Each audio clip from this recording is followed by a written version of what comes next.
Había una vez 25 soldaditos de plomo, hermanos todos, ya que los habían fundido en la misma vieja cuchara. Fusil al hombro y la mirada al frente, así era como estaban, con sus espléndidas guerreras rojas y sus pantalones azules. Lo primero que oyeron en su vida, cuando se levantó la tapa de la caja en la que venían, fue ¡Soldaditos de plomo! Había sido un niño pequeño quien gritó esto, batiendo las palmas, pues eran su regalo de cumpleaños.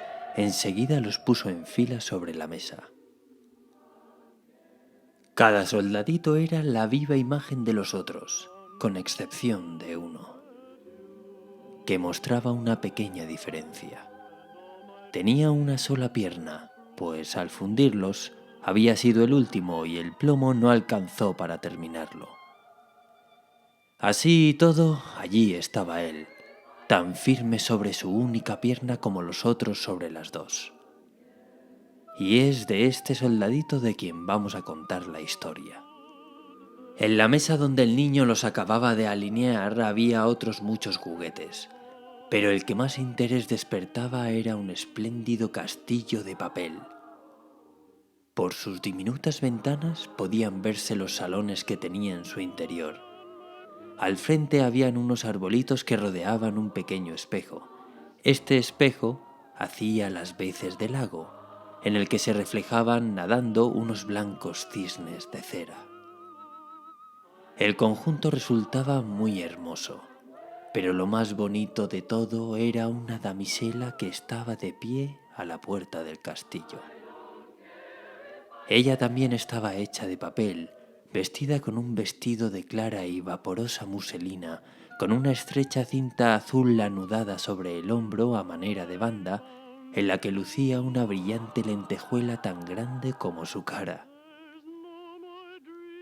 La damisela tenía los brazos en alto, pues han de saber ustedes que era una bailarina, y había alzado tanto una de sus piernas que el soldadito de plomo no podía ver dónde estaba, y creyó que, como él, solo tenía una.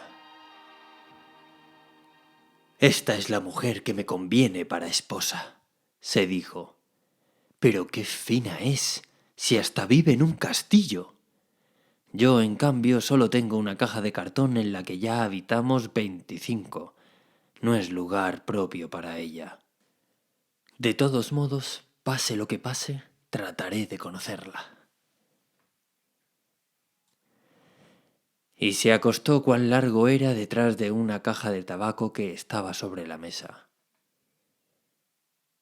Desde allí podía mirar a la elegante damisela que seguía parada sobre una sola pierna sin perder el equilibrio. Ya avanzada la noche, a los otros soldaditos de plomo los recogieron en su caja y toda la gente de la casa se fue a dormir. A esa hora, los juguetes comenzaron sus juegos, recibiendo visitas, peleándose y bailando. Los soldaditos de plomo, que también querían participar de aquel alboroto, se esforzaron ruidosamente dentro de su caja, pero no consiguieron levantar la tapa. Los cascanueces daban saltos mortales y la tiza se divertía escribiendo bromas en la pizarra. Tanto ruido hicieron los juguetes que el canario se despertó y contribuyó al escándalo con unos trinos en verso. Los únicos que ni pestañearon siquiera fueron el soldadito de plomo y la bailarina. Ella permanecía erguida sobre la punta del pie con los brazos al aire. Él no estaba menos firme sobre su única pierna y sin apartar un solo instante de ella sus ojos. De pronto el reloj dio las 12 campanadas de la medianoche y ¡crac! Abrióse la tapa de la caja de rapé. Mas, ¿creen ustedes que contenía tabaco? No. Lo que allí había era un duende negro, algo así como un muñeco de resorte. ¡Soldadito de plomo!, gritó el duende. ¿Quieres hacerme el favor de no mirar más a la bailarina? Pero el soldadito se hizo el sordo. Está bien, espera mañana y verás, dijo el duende. Al otro día, cuando los niños se levantaron, alguien puso al soldadito de plomo en la ventana.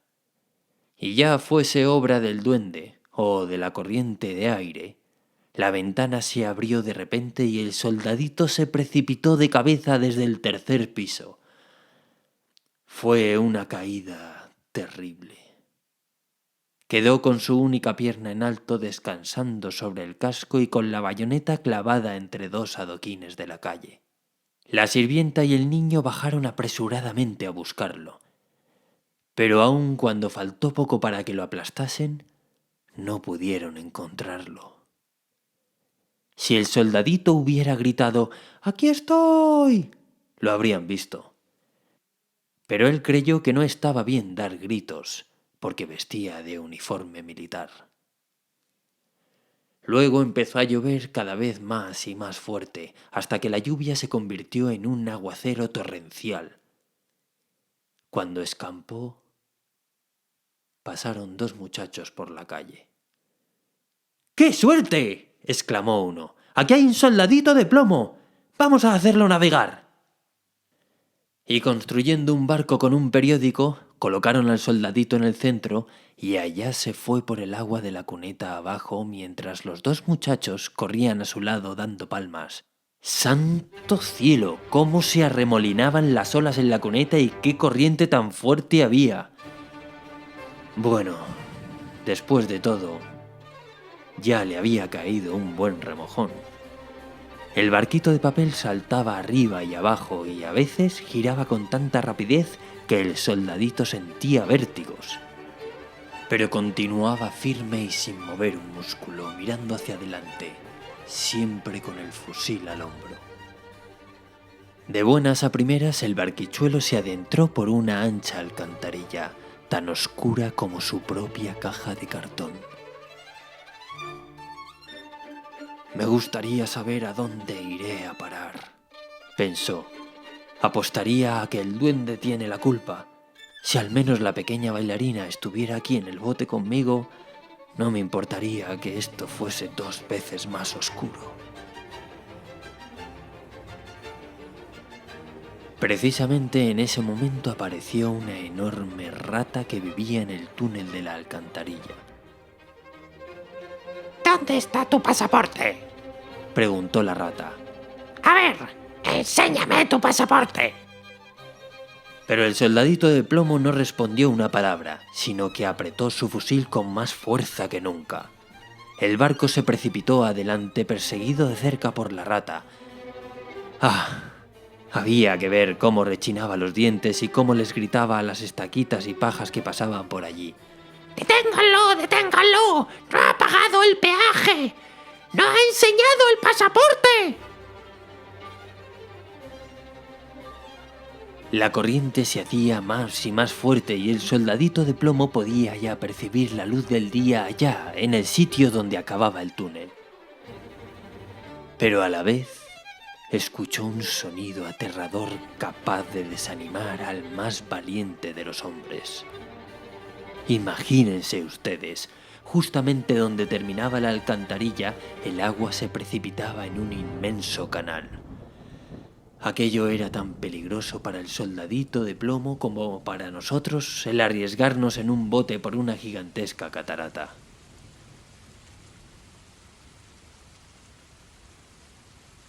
Por entonces estaba ya tan cerca que no logró detenerse y el barco se abalanzó al canal. El pobre soldadito de plomo se mantuvo tan derecho como pudo. Nadie diría nunca de él que había pestañeado siquiera. El barco dio 2 o 3 vueltas y se llenó de agua hasta los bordes. Hallábase a punto de zozobrar. El soldadito tenía ya el agua al cuello. El barquito se hundía más y más. El papel, de tan empapado, comenzaba a deshacerse. El agua se iba cerrando sobre la cabeza del soldadito de plomo. Y este pensó en la linda bailarina a la que no vería más, y una antigua canción resonó en sus oídos. Adelante, guerrero valiente, adelante te aguarda la muerte. En ese momento el papel acabó de deshacerse en pedazos y el soldadito se hundió, solo para que al instante un gran pez se lo tragara. ¡Oh! ¡Qué oscuridad había allí dentro! Era peor aún que el túnel y terriblemente incómodo por lo estrecho. Pero el soldadito de plomo se mantuvo firme, siempre con su fusil al hombro, aunque estaba tendido cuán largo era. Súbitamente el pez se agitó haciendo las más extrañas contorsiones y dando unas vueltas terribles. Por fin quedó inmóvil. Al poco rato, un haz de luz que parecía un relámpago lo atravesó todo. Brilló de nuevo la luz del día y se oyó que alguien gritaba: ¡Un soldadito de plomo! El pez había sido pescado, llevado al mercado y vendido, y se encontraba ahora en la cocina donde la sirvienta lo había abierto con un cuchillo. Agarró con 2 dedos al soldadito por la cintura y lo condujo a la sala, donde todo el mundo quería ver a aquel hombre extraordinario que se dedicaba a viajar dentro de un pez. Pero el soldadito no le daba la menor importancia a todo aquello. Lo colocaron sobre la mesa y allí, en fin, cuántas cosas maravillosas pueden ocurrir en esta vida. El soldadito de plomo se encontró en el mismo salón donde había estado antes.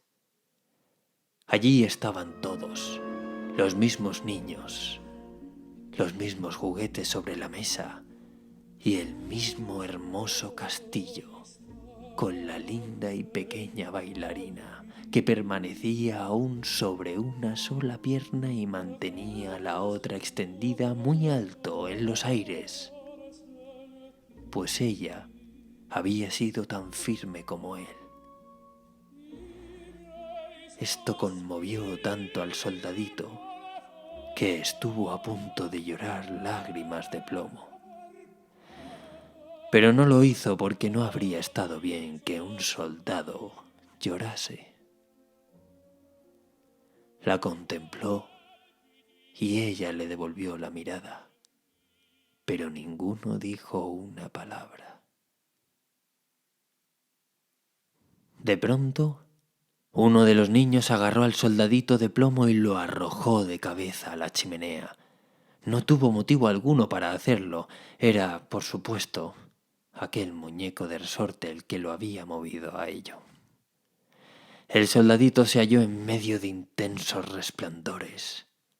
Sintió un calor terrible, aunque no supo si era a causa del fuego o del amor. Había perdido todos sus brillantes colores sin que nadie pudiese afirmar si a consecuencia del viaje o de sus sufrimientos. Miró a la bailarina, lo miró ella, y el soldadito sintió que se derretía, pero continuó impávido con su fusil al hombro. Se abrió una puerta y la corriente de aire se apoderó de la bailarina, que voló como una sílfide hasta la chimenea y fue a caer junto al soldadito de plomo, donde ardió en una repentina llamarada y desapareció. Poco después el soldadito se acabó de derretir.